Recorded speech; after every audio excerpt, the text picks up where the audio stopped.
Hey guys, Professor Bill, Comic Book University, and say the word Shazam!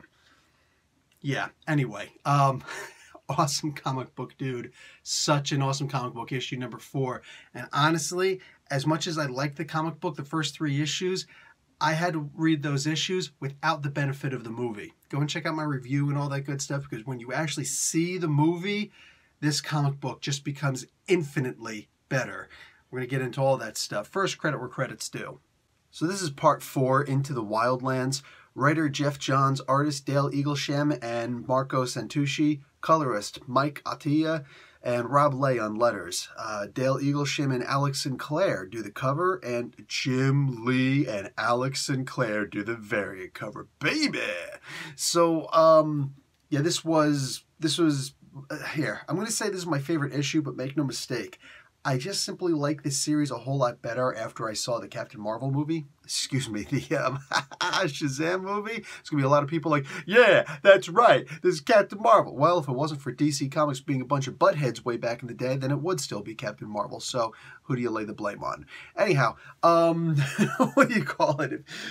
Yeah, after I saw the movie and I got to know the Marvel family better as opposed to just Billy Batson, and I know a little bit about Freddy, and I know I don't know, a little bit more I guess about Mary Marvel, but as far as the rest of the Marvel family, I was never a huge, not even, I can honestly say I wasn't even a huge advocate of them. I just didn't care about them. I didn't care.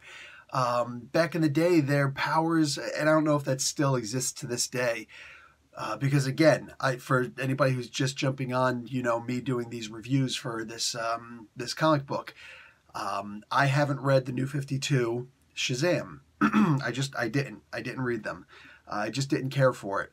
But actually, it was hard to read anything from New 52 back in the day because I was overseas. But the point is that yeah, I didn't read them, so I don't know this version of these characters very well. Plus, back in the day when I used to read Captain Marvel, anytime that anybody else would call upon the name Shazam, what do you call it? It would split the powers, so they wouldn't be as powerful anymore. So it's like if just Billy is there, he's super powerful. But if the other 5 members of the Marvel family also say Shazam, well then his powers decrease significantly so they can be shared amongst everybody. And yeah, that stunk. That always bothered me. It was cool back when I was a kid and I used to watch the cartoon, but you know what I'm saying? Like as an adult, no, I just want Billy to be kicking some booty. But I think it was Identity Crisis when Black Adam gave his powers to Mary Marvel that I was like, oh my god, that's awesome. And I went back and I started reading a bunch of Mary Marvel stories. Well, stories that at least involved her. Not a whole lot of solo stuff with her. And they didn't really do anything with that, unless I'm wrong, unless, suddenly something popped up at some point. It was just like, oh, no, he still got his powers. He's perfectly fine. It was the weirdest freaking thing. They never did anything with that I could follow along on. Anyway, we're going to be talking about this book, right? So, what do you call it? Yeah, I loved this issue, man. Again, mostly because of the movie, the Shazam movie that came out. But you got Pedro and Eugene are in the Gamerverse, and oh my god, everything, like, when you win something, you get points. When you do anything, like they should just go around and just start hitting bricks and get 50 points every time they hit a brick. You know what I'm saying? Like just start breaking bricks like back in Super Mario Brothers, bruh. But just do some cool things and get a bunch of points. And you lose points if you insult they call them referees, but no, they're moderators. They're mods. We all know they're moderators, all right? And it's one of the reasons why I don't play games on Xbox or PlayStation, or even, like to go live with anybody, with the headset and all that stuff, because you're always going to have those little freaking 12-year-olds like to talk crap, and it's like, man, come and meet me in real life, dude. Oh my god, come and meet me in real life. IRL, dude, I swear I'll knock you out, brah. Start going Jay and Silent Bob on them. You know what I'm saying? But, what do you call it? They have to, in order to get to another realm, another kingdom, they have to get 1,000,000 points, and the only way to do that is to beat the Game Master, I think the guy was called, which is okay, awesome. I'm digging it. So it's gonna be like kind of like a race game. I'm hoping they're gonna stretch this out. I really hope they do. I don't think they will, unfortunately. I think everything's gonna be solved in the next issue, because yeah, like they always have to do the 6-issue trade paperback, you know, and this should be something that actually stretches, that we actually get to enjoy all these guys doing these crazy things. I want a book devoted just to these two knuckleheads trying to get out of this this gamerverse, and then one book with the oh god, the Zootopia world. So they're in the wildlands, Darla and Freddy.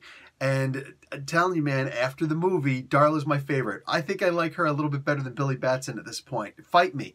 At me, brah. At me. I don't even care. Like, that's freaking awesome. I love Darla. So, yeah, she's all like, oh, I love animals. Oh, and Talkie Tawny is in this, which is cool. So many different versions of him. And my personal favorite version was him from the movie.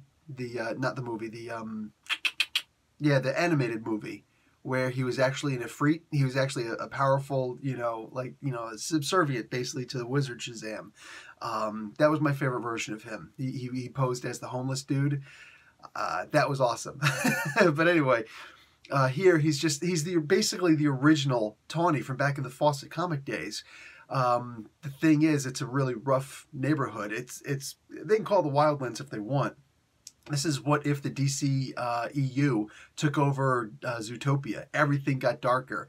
The mayor, instead of just being a corrupt guy, if you ever saw Zootopia, you know what I'm talking about, and you should go see it. That was a great movie. I'm pretty sure it's still on Netflix.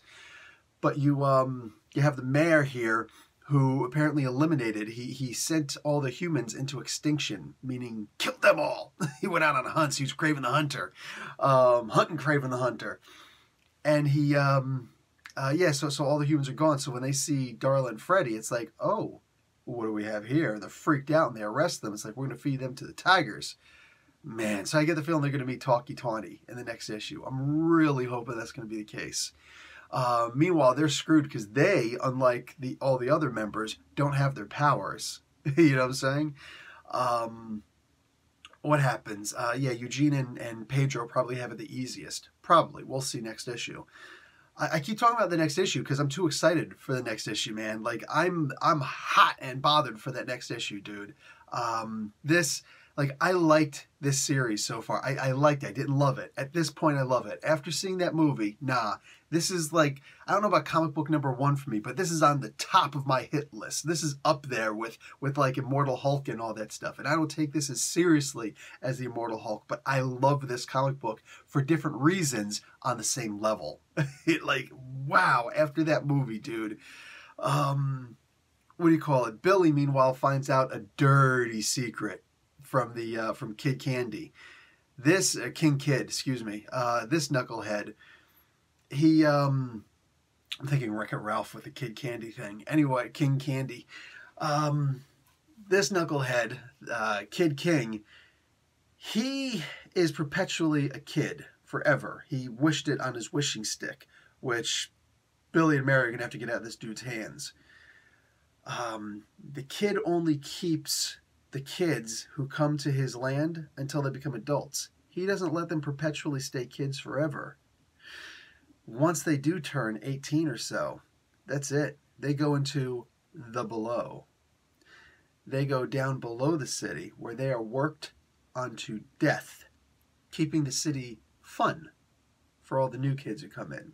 So you get to enjoy yourself for, your first couple of years as a kid, whatever. They go for everybody who's an adult now knows those years go fast. So for 8, 10, 15 years, whatever, of you paying attention, being cognizant of being a kid, yeah, you get to have fun. And after that, the remainder of your life, you are working your fingers to the bone, in squalor, in terrible conditions, keeping it fun for the new generations of kids coming in. Oh, that's ridiculous. And of course, that's where Mary's at, with a bolt over her face so that she can't call upon the power. Billy's already got the power, but it doesn't seem to be helping him very much. Yeah. That's why at the very end of this comic book, and guys, this is pure spoiler. And if you didn't read this comic book yet, turn off the video right now. Just go away. Just run away. Walk away. Just walk away. Lord Humongous. Mad. Shut up. So, Last chance.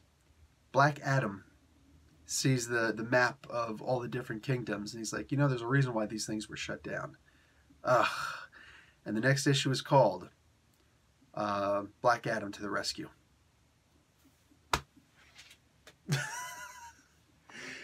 Oh my God. I am so beyond excited for this.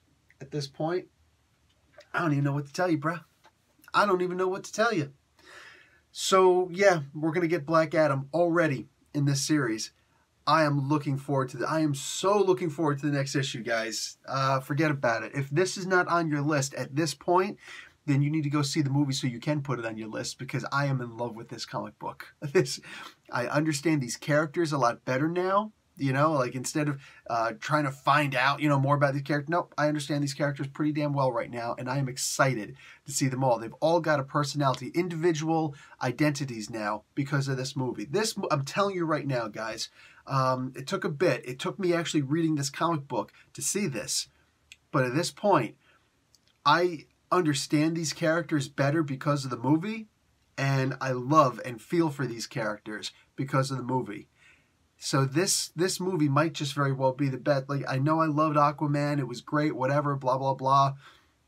I don't know how much fans jumped at Aquaman comic book once they saw the movie. You know what I'm saying?